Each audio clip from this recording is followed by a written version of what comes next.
बरसूं दरिया पहाड़ों से निकल कर मैदानों की तरफ। बहता था इसका पानी शफाफ था और सूरज की रोशनी में चांदी की तरह चमकता था। दरिया के दोनों किनारों पर सरकुंडे लहराते बीदे दे पर हत अपने साए पानी पर बिखेरते और परंदे सुबह सवेरे लहरों के ऊपर उड़ते हुए नगमे सलाते। एक दरिया पर पत्थरों से बना एक बबत पुराना बज था जिससे रोजाना गाँव के लोग मुसाफिर और चरवाहे गुजरते थे। पल के करीब एक छोटी सी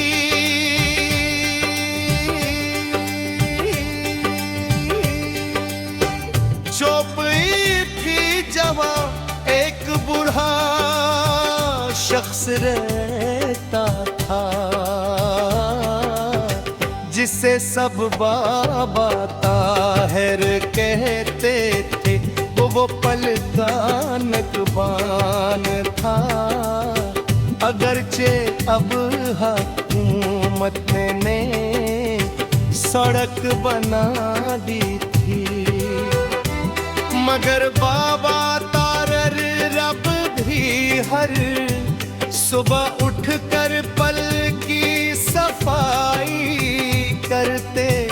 टूटे हों बधे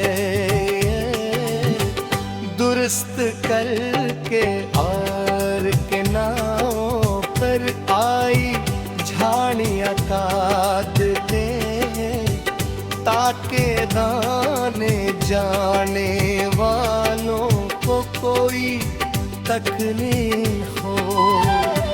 एक दिन में ही सर गई आके किनारे पहुंचा।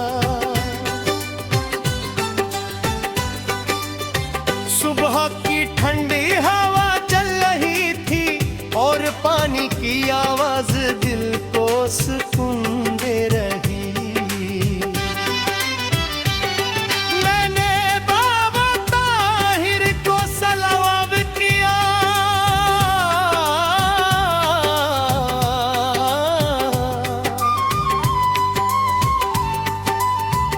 उन्होंने मुस्कुरा कर जवाब दिया और मुझे पल के दरमियान ले गए। बाबा खड़े होता है खो रहा मंजर किसी ख्वाब जैसा लग रहा था। मैंने पूछा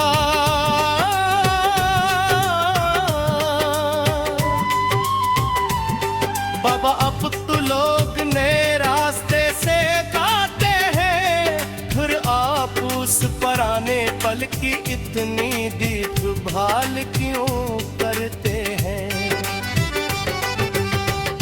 उन्होंने दरिया की तरफ देखते हुए कहा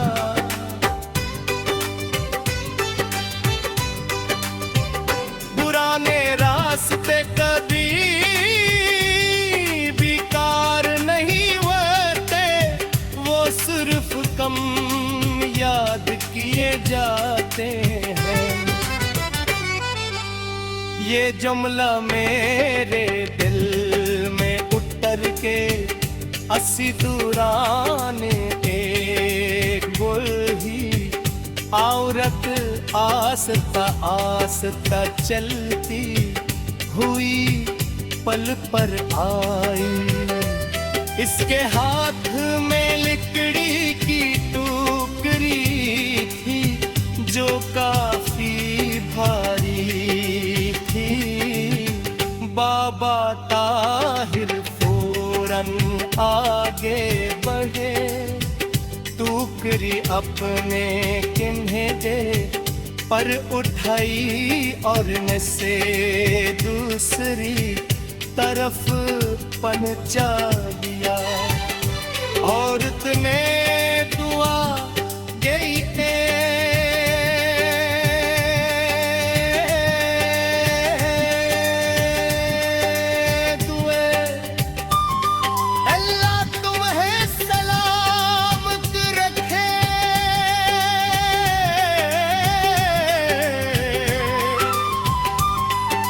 ताहिर ने सिर्फ मुस्कुरा कर सर झुका लिया। मैंने पूछा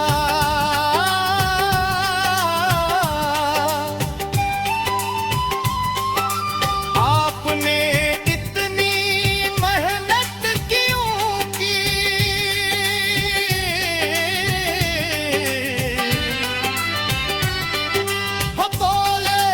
हाथ दूसरों का बोझ उठाते हैं, इन पर रहमत पूजी में कुल की तरती है।